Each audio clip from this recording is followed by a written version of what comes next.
आज मैं आपको एक कहानी सुनाने जा रही हूँ जिसका शीर्षक है 4 टका 4 ज्ञान। तो चलिए शुरू करते हैं। एक गांव में एक ब्राह्मण सब परिवार के साथ रहता था। उसका भांजा उसके साथ रहता था। भांजा एकदम मूर्ख था, कोई काम धाम नहीं करता। घर में रहकर मामा मामी की रोटियां तोड़ता रहता था। मामा मामी उसे अत्यंत परेशान रहते थे। वे उसे कुछ कमाने धमाने को कहते, पर उस मूर्ख को कोई काम नहीं आता था, नहीं कोई उसे कुछ काम देता था। मामा मामी ने यह सोचकर उसका विवाह कर दिया कि शायद पत्नी के घर आने से उसका भाग खुल जाएगा। उन्होंने रहने की भी अलग व्यवस्था कर दी। उसकी पत्नी अपने साथ कुछ दहेज लेकर आई थी। उसी से उसकी गृहस्थी गाड़ी चल रही थी। परंतु जैसे जैसे बूंद से घड़ा भरता है, वैसे ही बूंद टपकने से घड़ा खाली भी हो जाता है। कुछ ही दिनों में उसके घर का सारा सामान खत्म हो गया। पत्नी समझ गई थी कि उसका पति बहुत मूर्ख है, उसे कोई भी काम नहीं देगा। एक दिन उसने अपने पति से कहा कि वह कहीं भी कुछ भी ज्ञान सीख कर आए, अपने जेब खर्च के लिए कुछ तो पैसे कमाए, कुछ रुपए कमाए। पत्नी की बात मानकर वह ज्ञानी को ढूंढने निकला। एक दिन भटकने के उपरांत उसे एक ज्ञानी मिला। ज्ञानी को प्रणाम कर उसने कहा, ज्ञानी जी, मुझे कुछ ज्ञान दीजिए, अत्यंत कष्ट में हूँ। ज्ञानी बोले, बिना ज्ञान के तो मनुष्य को कष्ट होता ही है।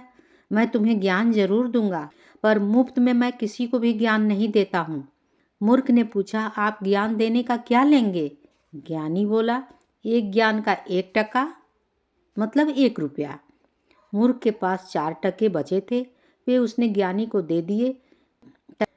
टके लेकर ज्ञानी ने पहले ध्यान किया, फिर बोले, अच्छी तरह याद कर लो। पहला ज्ञान यह है कि जिस बात को 5 आदमी कहे उसे सत्य मान लेना चाहिए। दूसरा ज्ञान यह है कि धन मिलने पर किसी को भी उसके बारे में नहीं बतानी चाहिए। तीसरा ज्ञान यह है कि पत्नी को भी सच बात नहीं बतानी चाहिए। और चौथा ज्ञान यह है कि अपने स्वामी या राजा को सच बात बता देनी चाहिए।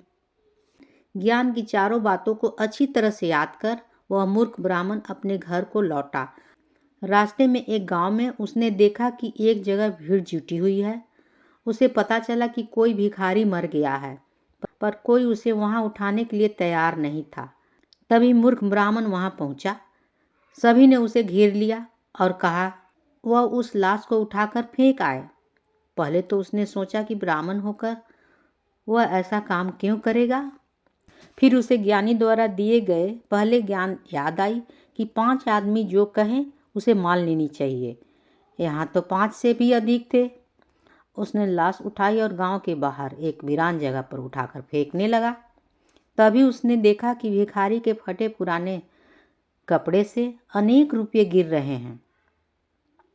उसने सारे रुपये को इकट्ठा किया और अपनी जेब में रखकर चुपचाप अपने घर आ गया। घर पहुंचने पर जब पत्नी ने उससे पूछा कि ज्ञान सीख कर आए, तो उसने कहा हाँ, पर रुपया पाने की बात उसने छिपा ली। अब उसके पास अनेक रुपये थे। उसके दिन सुखपूर्वक बीतने लगे। उसका रहन सहन बदल गया। उन लोगों में से अच्छा मकान भी बनवा लिया। उसके ठाठ बाट देख पड़ोसिन को जलन होने लगी। एक दिन एक पड़ोसिन मूर्ख ब्राह्मण के घर आई और उसकी पत्नी से पूछा, दीदी, आपका पति क्या करता है जो आप लोग इतने ठाट बाट से रहते हैं? वह बोली, मैंने तो कभी पूछा नहीं। पड़ोसिन बोली, पूछना चाहिए ना। जो पति पत्नी को अपनी आमदनी छुपाता है, निश्चित रूप से वह गलत तरीके से कमाता होगा धन। यदि वो सचमुच आपसे प्रेम करता है तो उसे आपसे कोई भी बात छुपानी नहीं चाहिए। वह बोली, ठीक है, मैं आज ही रात उससे पूछूंगी। रात में मूर्ख ब्राह्मण की पत्नी ने उसकी आमदनी का रहस्य जानना चाहा, तो उसे तीसरे ज्ञान की बात याद आ गई कि पत्नी को कभी सच नहीं बतानी चाहिए। उसने बाजार से एक छटाक हरहर एवं बहेरा खरीदा है और उसे पाउडर बनाकर पानी के साथ पी गया, जिससे उसे अपार धन की प्राप्ति हुई। उसकी पत्नी ने दूसरे ही दिन अपनी पड़ोसिन को सारी बातें बता दी। उसने अपने पति को यही बात बताई। उसका पति तुरंत हरहर और बहेरा बाजार से ले आया और उसे पीस कर पानी के साथ पी गया। थोड़ी ही देर में वह पेट दर्द के तड़पने लगा। थोड़ी ही देर में वह पेट दर्द से तड़पने लगा, उसे दस्त आने लगी और वह ज़्यादा परेशान रहने लगा। पड़ोसन ने राजा के पास जाकर उसकी शिकायत की। राजा ने मूर्ख ब्राह्मण को बुलाया और सारा माजरा पूछा। उसे ज्ञानी की चौथी बात याद आई कि अपने स्वामी या राजा से झूठ नहीं बोलनी चाहिए। उसने राजा को सारी बात बता दी। राजा उसके सच बोलने से बहुत खुश हुआ और ढेर सारे धन देकर विदा किया और ये दोनों खुशी खुशी रहने लगे। कहानी होती है समाप्त।